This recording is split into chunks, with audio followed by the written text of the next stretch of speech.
Welcome to the fascinating realm of mathematics in the modern world, where mean, median, and mode take center stage in unraveling the statistical intricacies that shape our contemporary lives. I'm Ahizer Odumerida from BT Garments 1B. Today we will study how we get the mean, median, and mode. So, good evening everyone. So, today I'm gonna show you the mean, median, mode. So, as you can see, meron na siyang range, frequency, class mark, and fx at cf. So, ito na range and frequency, dyan na talaga siya nakalagay. So, ang hahanapin natin ngayon is class mark, fx, and cf. So, nakikita nyo, may sagot na siya dito, dito, at dito. So, mag-iisip tayo kung paano siya nakuha. And I will show you the solutions. And ito yung solution ng class mark. So, paano ko nga ba ito nagawa? Ito, kinuha ko tong 1 plus 10 dito sa range, sa 1 to 10. So, ang ginawa dito is, plinas lang naman siya, kaya naging 11. Tapos, yung 11, i-divide mo siya sa 2, kaya naging 5.5. So, the rest, ganun lang din naman yung gagawin, kaya ilalagay na natin siya dito. So, sa fx naman, ang gagawin po dito ay ita-times. So, paano nga ba nakuha yung 2? Yung 2 po ay nakuha dito sa ating frequency. So, ang ita-times po natin dito is 2 times 5.5, kaya naging 11. Ayan. So, the rest din po, 7 times 15.5, kaya naging 108.5. So, gano'n lang din po naman yung gagawin natin sa lahat. So, at yung gagawin po din natin dito sa CF is ipa-plus din natin to. So, ang gagawin dito is, yung 2 is the given number. So, kaya ganito yung kinalabasan niya. Ganito. So, ang gagawin dito is 2 plus 7 is equals to 9. So, ito, kukunin natin dito yung 9 plus 10. So, magiging 19 siya dito. 19. So, ganun lang din naman yung gagawin dito sa lahat na pa-plus. Dito, dito, tsaka dito. Kaya naging 23 siya lahat. So, sa pagkuha naman ng 4i ng mean, median, mode, dapat kailangan din natin ng formula bago tayo makasolve ng mga problems. So, ayan, ito yung formula ng mean, ito din yung sa median and mode. So, here's my solutions sa pagkuha ng mean. So, itong number ay yung n na to is the given number 2 sa 23. So, nakuha itong 23 dito sa total of frequency. Kaya naging 23 siya. So, dito siya ilalagay. And, sa kasunod naman, yung fx naman is makukuha siya dito sa fx. Dito sa dating sinagutan natin. Kaya naging 526.5 siya kasi tinotal siya natin lahat. So, linas lang. And, dito naman, ito, kung mapapansin nyo, parang ganito yung sign niya kasi yung tawag dito is indicate summation. Yung tawag dito sa sign na to. So, we will start answering. So, kukupihin lang natin yung ating formula. Ito yung formula niya sa mean. Ayan, nandito na siya. So, gagawin natin is, isusulat natin tong indicate summation, 526.5, tapos, syempre, yung given natin, given number is 23. So, kaya naging 22.89 siya kasi, yung ginawa dyan is, nag-divide. Dinivide yung 526.5 divided by 23.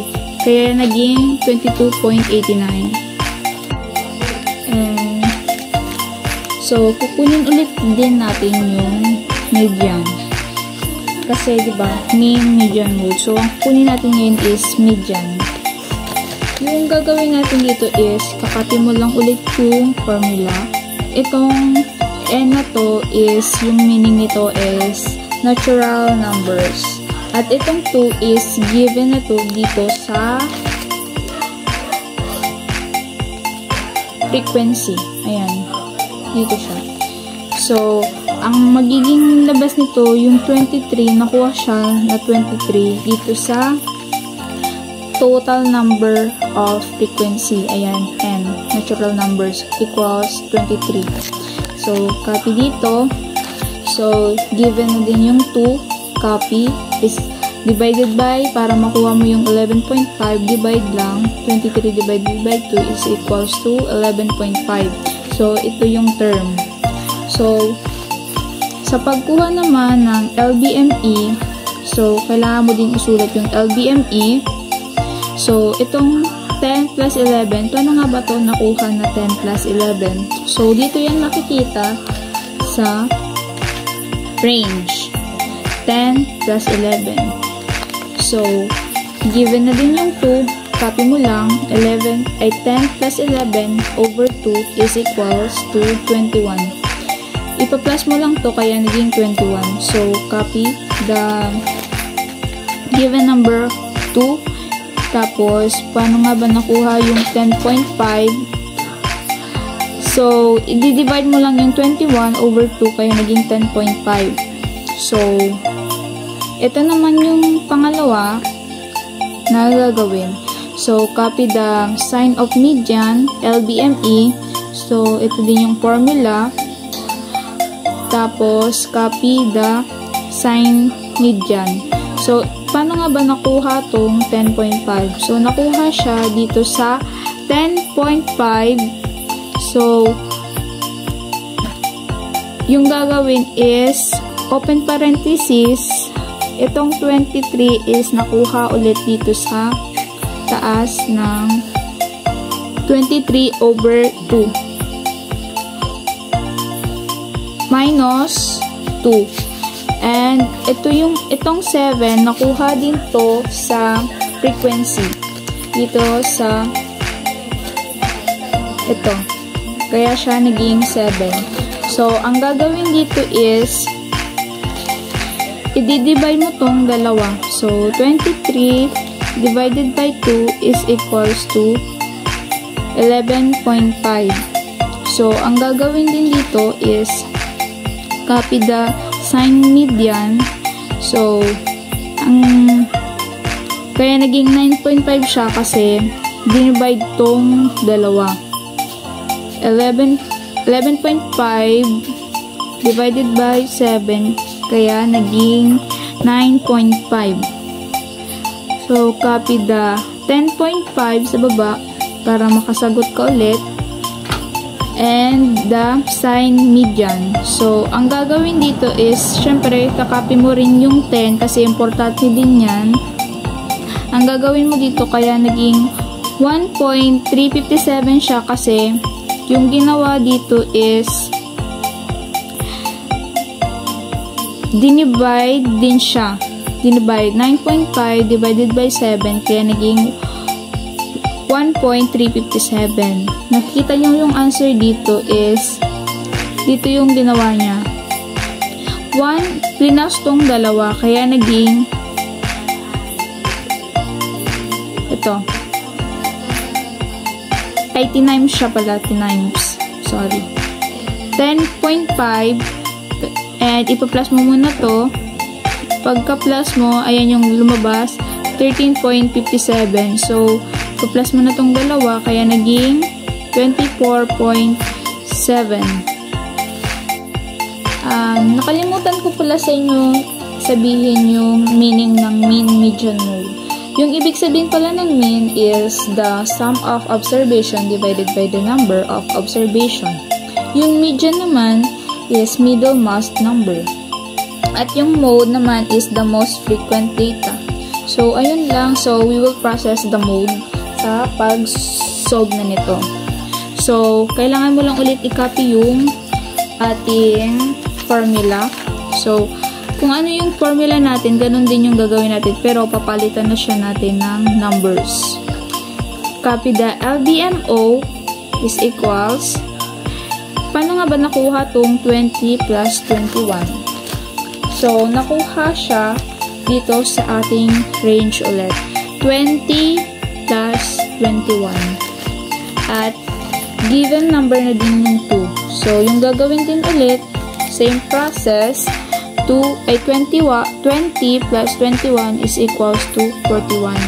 Copy the number 2, 41 over 2. So, kaya naging 20.5 siya kasi dinivide lang tong dalawa. So, sa pangalawa naman, copy the formula. So, paano nga ba nakuha tong 20.5? So, itong 20.5 nakuha siya dito sa sagot kanina. So, itong maggagawa na tayo ng parenthesis. So, open parenthesis. Paano nga ba nakuha tong 10 minus 3? So, nakuha tong 10 minus 3 is dito siya sa frequency. 10 and 3. Ayan. So, ilalagay siya natin dito over at given na din yung 2. Copy the 2 at ito din, kaya siya naka-close parenthesis kasi kukunin natin siya dito. At yung gagawin natin dito is hindi siya ipa-plus, hindi din siya ima-minus. Yung gagawin natin dito is i-time siya. So, 2 times 10 is equals to 20. At itong 10, ikukopya natin siya dito sa gilid, sa labas lang ng parenthesis. At paano nga ba to nakuha na 7? Yung 7 is ika-copyright mo lang din ulit siya. At itong 20.5, kakopy mo din siya, ibababa mo lang. So, yung sagot natin kanina is 20, nandito na siya. Copyright mo lang tong dalawa and ito.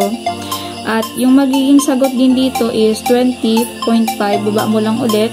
So, open parenthesis, baba mo lang yung 7. So, paano nga ba siya naging 4? Yung ginawa dito is 7 minus 4. Ay, 7 minus 3, sorry. Kaya naging 4. So, itong 20 na sagot, ibababa mo lang din siya. At itong 10, ibababa mo lang din siya. So, dito, ibababa mo din ulit, 20.5. So, ang ginawa dito is copy the 7 over 16. Paano nga ba naging 16 to? Kasi minus tong dalawa. Kaya naging 16. Baba mo lang yung 10. At yung gagawin dito is para maging 0.4375 siya, times mo lang tong dalawa. Kaya naging 0.4375. Copy mo lang to at ito.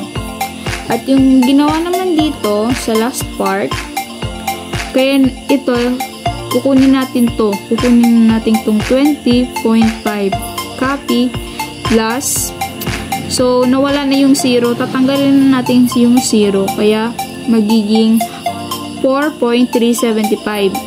Pa-plus na natin yung dalawa, kaya naging 24.875. I-round off mo lang siya, kaya naging 25. Yun lang.